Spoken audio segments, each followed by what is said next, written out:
묵상 기도하심으로 새벽 예배를 시작하겠습니다. 하나님 은혜와 사랑에 감사합니다. 오늘도 새날을 주시고 하나님 앞에 예배할 수 있는 은혜 주심을 감사합니다. 오늘도 주와 동행하는 하루, 또 주님을 기쁘시게 하는 하루가 되도록 인도하여 주옵소서. 받은 바 은혜와 사랑을 알고 그 은혜와 사랑을 흘려보내는 하루가 되도록 인도해 주옵소서.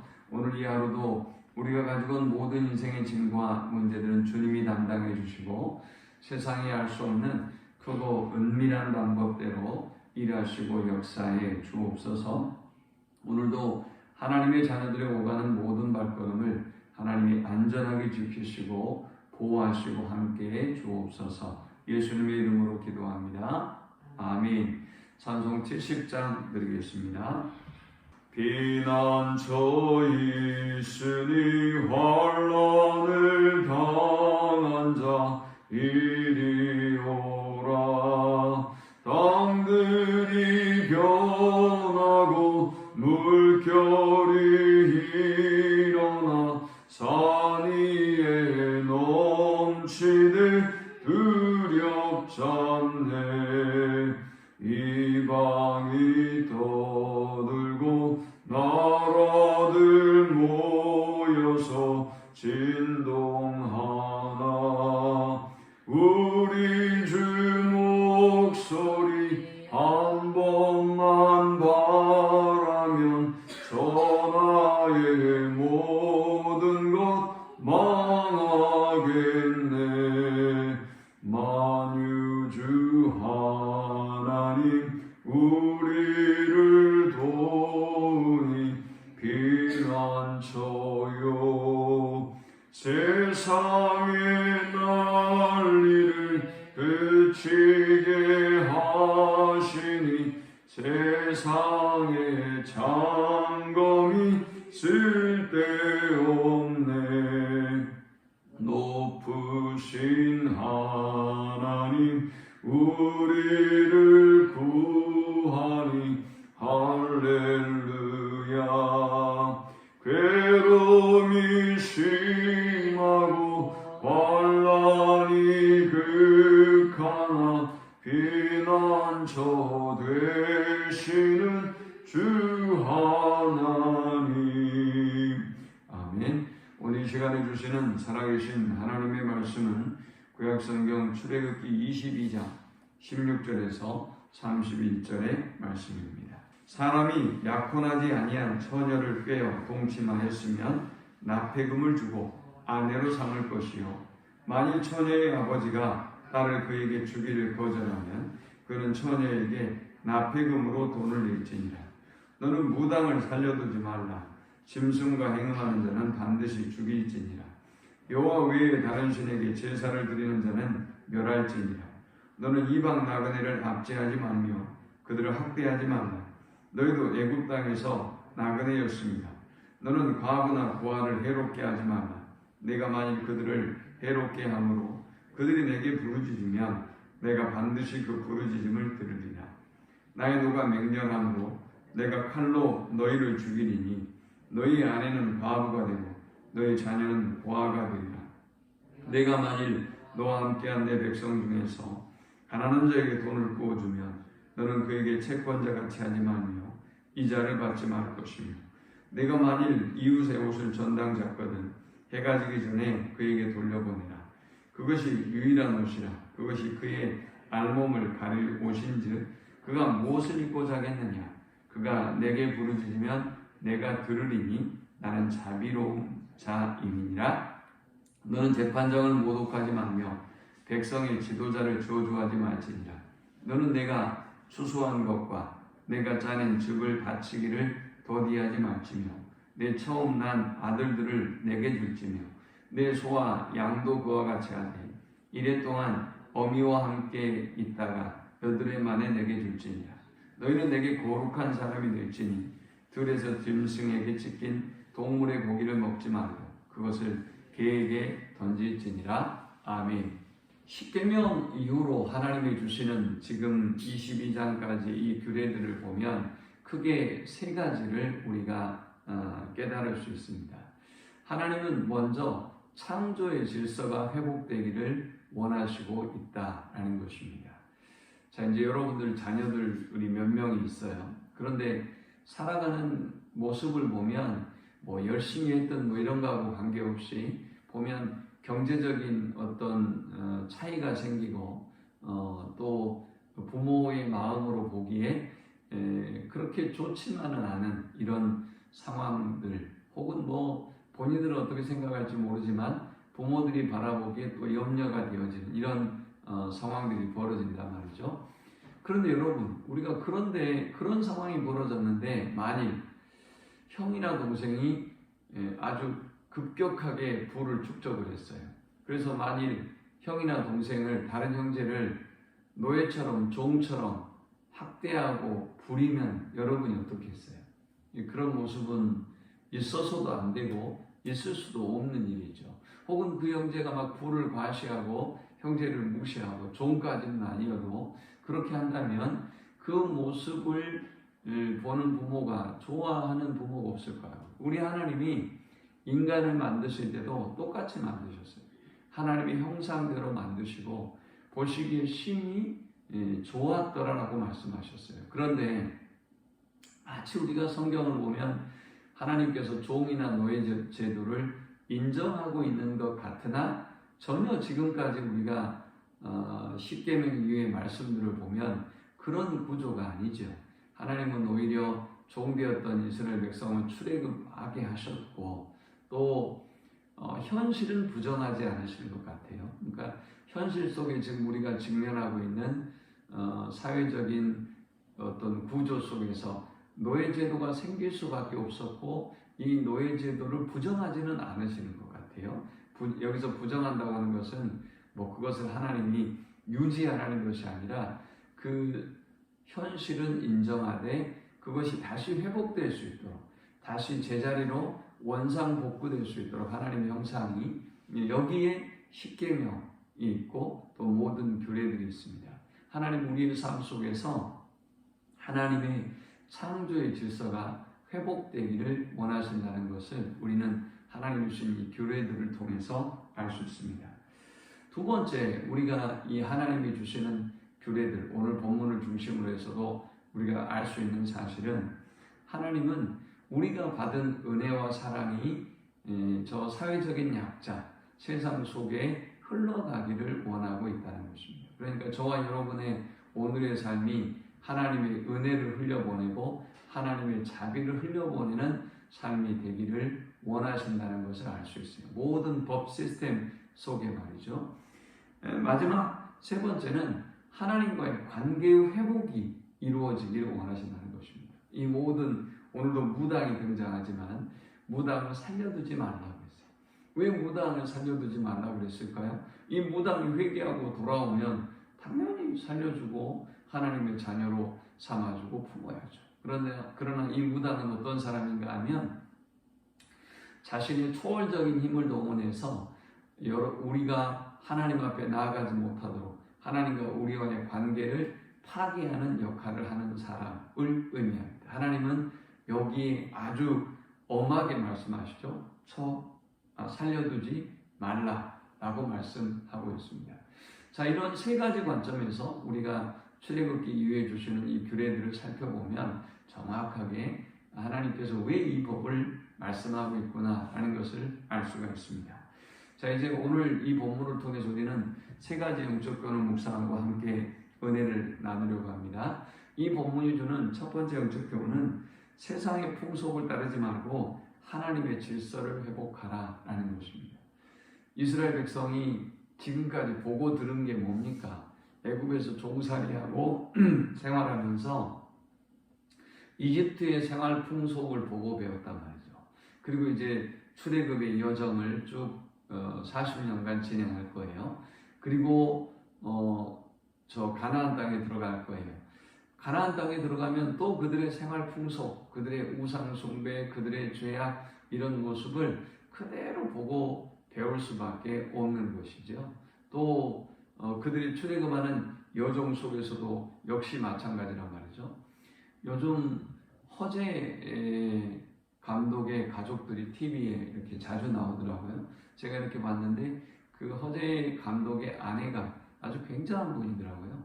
이분이 아이들이 농구를 시작할 때 아주 뭐 숙소까지 쫓아다니고 그 옆에다 방 잡아서 애들 챙겨 먹이고 또 학교 앞에다가 이동하는 그 7세기에서 학교 앞에 집을 얻어서 자기 집이 있는데도 그곳에서 그 어렵게 생활하면서 이 애들을 먹이고 재우고 하면서 농구를 하려면 똑바로 해라, 제대로 해라 그러면서 뒷바라지를 했더라고요. 물론 뭐 긍부정 효과는 있겠지만 이토록 어떤 환경에 있는가에 따라서 우리가 달라진단 말이죠. 그런데 하나님의 자녀들이 저 세상의 풍속을 보고 또 듣고 배우고 학습하게 되면 당연히 하나님의 창조의 질서를 파괴할 수밖에 없는 것이죠. 그러면 몇 가지 예가 등장합니다. 약혼하지 아니하는 여자를 꿰어서 동침했을 때 납폐금을 지불해라. 또 아내로 맞아들여라. 그런데 아내로 맞아들이기를 딸의 아버지가 거절한다면 딸에게 그 집안에 납폐금을 지불을 해라. 이 납폐금은 뭐냐? 이 여자를 보호하고 또 이 아버지 가정에 그 해를 끼치고 이 여자의 노동력에도 해를 끼치는 것을 보상하기 위해서 갚게 하는 그런 제도입니다. 자, 이것은 얼마든지 남자들이 악용할 수 있겠죠. 약혼을 사칭해서 결혼을 사칭해서 뭐 이럴 수도 있고요. 얼마 전 TV에 보니까 저 어떤 지역에서는 지금도 조언을 시키는데 조언이 뭐 사회적인 풍습이고 관습이고 하기 때문에 글쎄요, 얼마든지 허용할 수 있을지 어쩔지는 모르겠지만 문제는 뭔가 하면 인간이 어려우면 그렇게 하겠습니까는 아버지가 어린 딸들을 팔아넘겨요.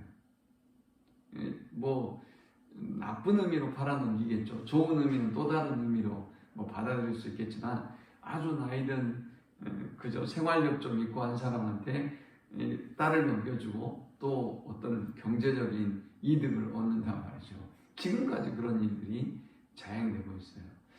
이런 모습을 하나님이 기뻐하실 리가 없겠죠. 그래서 하나님은 저런 세상의 풍속을 너희가 보고 배우지 말고 너희가 이 세상 가운데서 창조의 질서를 회복해야 한다라고 지금 교훈하고 있는 것입니다. 아까 무당은 언급했던 것처럼 자신이 가지고 있는 초월적인 힘을 동원해서 여러분과 제가 하나님 앞에 나아가지 못하도록 만들고 또 우상 숭배에 빠지도록 만드는 우리와 하나님과의 관계를 파괴하는 그런 사람들에 대한 경계를 말씀하고 있습니다. 그 다음 19절에는 이걸 수음이라고 하죠. 짐승과 음행을 저지르는 것. 그리고 20절에는 다른 신에게 제사를 드리는 자도 멸절하게 하셨어요. 그러니까 우리 안에 있는 모든 이방의 풍속들, 관습들을 제하고 하나님과의 온전한 창조의 질서를 회복하라는 말씀이죠. 애굽에서 배웠던 것, 우리가 지금 주변에서 듣고 배웠던 것, 이런 것들을 멀리 하라는 것입니다. 자, 두 번째 우리가 이 본문을 통해서 얻을 수 있는 영적 교훈은 하나님은 하나님의 은혜와 사랑을 경험한 우리가 낮은 곳으로 그 은혜와 사랑을 흘려보내기를 원하신다라는 것입니다. 그러면서 나그네, 과부, 고아 이야기를 하고 있습니다. 그 다음 25절에는 돈을 빌린 사람, 그리고 돈을 빌린 사람에 대한 보호, 그 다음에 26절에는 옷을 전당 잡힌 사람에 관한 이야기를 합니다. 옷을 전당 잡힌 사람은 얼마나 어려우면 옷을 전당 잡혔겠어요. 그런데 이 옷을 그가 의무를 다하지 못했다 할지라도 해지기 전에는 돌려주라는 것입니다. 왜냐하면 중동의 사막은 대기가 밤이 되면 급속도로 식어버려요. 낮에는 급속도로 데펴지지만 지금처럼 우리가 뭐 옷도 있고 이불도 있고 뭐 천이 충분한 시대는 모르겠지만 그 시대에는 그렇지 못했단 말이죠. 그러니 밤이 되면 얼마나 춥겠어요. 그래서 그 옷을 돌려주라는 것입니다. 그러면서 하나님이 세 가지를 이 고아, 과부, 또 나그네였을 때 21절에 보니까 우리가 이전에 보았던 단어들이 등장해요. 21절에 나그네를 압제, 학대, 이건 이스라엘 백성이 애굽 땅에서 나그네였습니다 라고 21절에 말씀하고 있죠. 이런 단어들은 이스라엘 백성이 애굽에서 종살이할 때 경험했던 단어들이에요. 그러니까 이 말씀을 왜 언급하고 있는 거죠? 너희가 과거에 이런 상태였는데 내가 너희를 구원해냈다. 그러므로 너희가 사회적으로 연약한 자들을 바라볼 때 너희가 학대받고 압제당했던 일을 기억하고 그들에게 그 은혜와 사랑을 흘려보내라 라는 말씀이죠. 왜 또 우리가 그 은혜 받은 자로 은혜와 사랑을 흘려보내야 하는 것입니까? 23절에 보니까 내가 만일 그들을 해롭게 함으로 그들이 내게 부르짖으면 내가 반드시 그 부르짖음을 들으리라. 나의 노가 맹렬함으로 내가 칼로 너희를 죽이리니 너희 아내는 과부가 되고 너희 자녀는 고아가 되리라 했어요. 하나님께서 사회적인 약자들의 부르짖음을 들으시고 그대로 보복하시기 때문에 너희가 그 받은 바 은혜와 사랑을 알고 그것을 흘려보내라 라는 것입니다. 또 채권자에게 돈을 빌렸을 때에 대한 규례도 25절에 말씀하고 있죠. 27절에는 보니까 끝부분에 그가 내게 부르짖으면 내가 들으리니 나는 자비로운 자임이니라 그랬어요. 자비롭다는 말은 사랑이시다 그 말이죠. 나는 그들의 부르짖음을 내가 듣는 사랑의 하나님이다 라는 말씀인 것입니다. 자, 그러니까 이 말씀은 내가 너희를 사랑하듯 그 사랑이 이 규례들 속에 너희 삶의 원리 속에 녹아 들어가야 되고 실현되어져야 한다라는 것을 말씀하고 있습니다. 그러니까 이 법의 규례들 속에는 실제로 그 하나님의 은혜와 사랑이 좀 믿지 않는 사람들이 만들어내는 법이기도 하지만 법 속에는 이 하나님의 법의 질서, 창조의 질서, 하나님의 사랑이 그대로 녹아져 가고 있는 것입니다. 마지막 세 번째 우리가 이 본문을 통해서 얻을 수 있는 영적 교훈은 권위를 존중하고 은혜를 기억하라 라는 것입니다. 28절에 보니까 너는 재판장을 모독하지 말며 백성의 지도자를 저주하지 말지니라 그랬어요. 재판장을 모독하지 아니하는 것은 지금까지 이어지죠. 우리가 재판받는 광경을 보면 재판장이 딱 들어올 때 전부 기립을 해요. 그리고 재판장을 모독하는 것은 엄한 처벌을 합니다.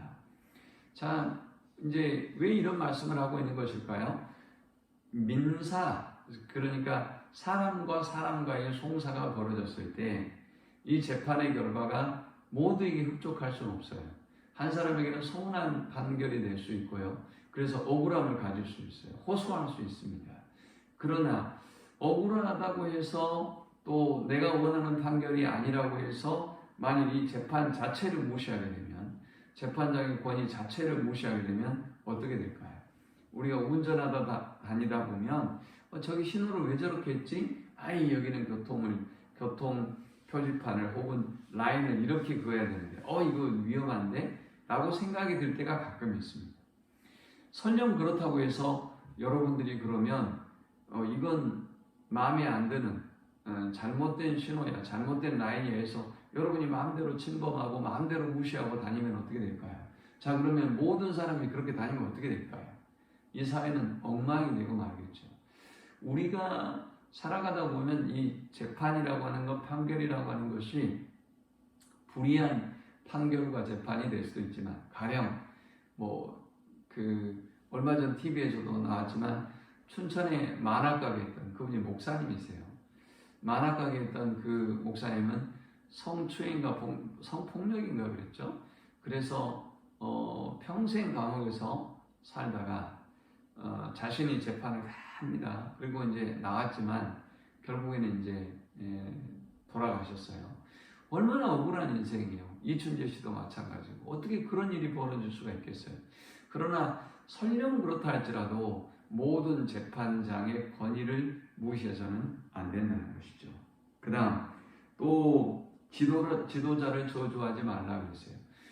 모세가 이스라엘 백성을 이끌고 나왔을 때 이스라엘 백성은 바로 습관대로 홍해를 만났을 때, 물이 없을 때, 먹을 것이 없을 때 계속해서 불평과 불만을 토로했어요. 우리나라 그러잖아요. 정치 지도자들이 어떻고 목회자들이 어떻고 우리가 입만 열면 원망과 불평의 소리를 토해내지 않습니까? 근데 하나님은 그리하지 말아라 라고 말씀하고 있어요. 왜냐?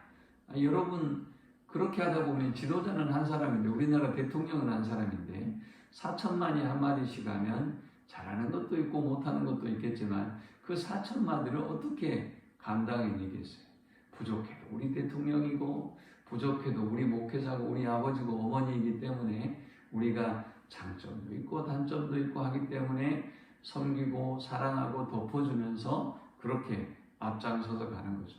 여러분이 만약 대통령의 입장에 혹은 담임 목회자의 입장에 있다면 견뎌내지 못하죠. 감당할 수가 없어요. 그것도 짐을 져주고 가는 사람들이기 때문에 우리는 기도하고 그 권위를 존중해야 하는 것입니다. 그러면서 하나님 이렇게 말씀하죠. 너는 내가 추수한 것과 내가 짜낸 집을 바치기를 더디하지 말지며 내 처음 난 아들들을 내게 줄지며 그랬어요. 권위에 대해서 이야기하고 그 재판의 권위, 그 다음 또 지도자의 권위에 대한 얘기를 하면서 하나님이 첫것 추수한 것을 내게 바쳐라 그랬어요. 여러분 생각해 보십시오. 하나님이 무슨 거짓입니까? 하나님이 무슨 동화 속에 나오는 어떤 이묵입니까? 무슨 첫 것을 나에게 바치고 첫 아들을 나에게 바치는 것이 하나님한테 무슨 의미가 있어요? 무슨 의미가 있겠어요? 생각해 보세요. 하나님은 저와 여러분 같은 사람들을 수없이도 찍어낼 수 있어요. 생명의 근원이 하나님이시잖아요. 물질요? 우리가 벌벌 떨고 10의 1조 바치는 것도 막 벌벌 떨고 계산하고 거짓말하고 이렇게 하는데요. 얼마나 불쌍한 일이에요. 근데 하나님이 왜 이렇게 말씀하셨을까요? 만일 주일이 없다고 한다면 우리는 브레이크가 고장난 폭주기관차 같을 거예요. 열망으로 달려가는 거예요. 쉬는 것도 모르고 삶이 무엇인지도 모르고 그냥 일만 하고 돈에 중독되고 일에 중독돼서 가는 거예요. 욕심에 중독돼서 가는 거예요. 또요, 여러분 생각해 보세요. 10의 1조로 하나님 앞에 드리지 못하면 모두 다 돈의 노예가 될 거예요. 다 돈의 노예가 돼서 그 돈에 질질 끌려다니다가 결국은 죽는 거예요. 누리지도 못하고 감사하지도 못하고 또 내가 얼마나 분에 넘치는 은혜와 축복을 받았는지도 알지 못하고 우리는 그런 어리석은 삶을 살아가는 거예요. 그러니 하나님이 뭐라고 말씀하시는가 하면 반드시 이런 것들을 구별해서 드리라 라고 말씀했어요. 그것을 통해서 우리는 생명이 내 것이 아니고 하나님의 것이고 그것을 우리가 드리면서 구별하면서 어떤 생각을 하느냐, 손해보는 것이 아니라 오히려 감사하게 되는 것이죠. 그렇구나. 모든 것이 하나님의 것이지. 하나님이 내게 주셨지. 그 은혜에 대한 감사로 드리기 때문에 더 풍요로운 복을 누리게 되는 것입니다. 31절 우리 한번 읽어볼까요? 시작. 너희는 내게 거룩한 사람이 될지니 들에서 짐승에게 찢긴 동물의 고기를 먹지 말라. 그것을 개에게 던질지니라. 아멘. 저는 이 말씀을 읽으면서 하나님의 세밀한 사랑을 느껴요. 하나님이 창조의 질서 회복해라. 이런 관계로 너희가 사회를 회복하고 다시 새롭게 하라 라고 말씀하시면서 저 가다 보면 죽은 짐승들 있잖아요. 그 짐승을 고대 사회에 먹게 되면 어떻게 될까요? 이스라엘이 지금 살고 있는 이 시대에 먹게 되면 어떻게 될까요? 전염병이 들 수 있고요. 더 큰 문제가 생길 수 있어요. 그래서 하나님이 이것은 개에게 던지고 너희가 먹어서는 안 된다. 그래서 물론 영적인 의미도 있겠지만 하나님이 얼마나 이스라엘을 사랑하시는지 하나님의 자녀들을 사랑하시는지를 알 수 있어요. 오늘 이 말씀을 기억하면서 우리의 삶 속에 하나님의 창조의 질서를 회복하고 또 또 그 은혜와 받은 바 사람을 흘려보내고 또 하나님의 권위, 또 지도자들의 재판장들의 권위를 인정하고 또 우리에게 베푸신 그 은혜를 기억하고 감사하는 하루가 될 수 있기를 축원합니다. 하나님 감사합니다. 귀한 말씀을 통해서 은혜 받고 깨닫습니다. 우리에게 주신 그 은혜와 사랑이 얼마나 크고 놀라운 것인지를 깨달아 알게 하시고 우리 속에 욕심의 노예가 세상의 노예가 되지 않게 하시고 창조의 질서를 회복하는 저들이 되어지도록 인도해 주옵소서. 예수님의 이름으로 기도합니다. 아멘. 지금은 우리 주 예수 그리스도의 크신 은혜와 성부 하나님의 그 크신 사랑과 성령의 인도보 교통 충만케 하심이 하나님의 질서를 회복하고 관계를 회복하고 또 그 하나님의 은혜와 사랑을 세상의 많은 사람들에게 흘려보내기를 소망하는 모든 성도들의 머리 위에 지금부터 영원토록 함께 있을지어다. 아멘.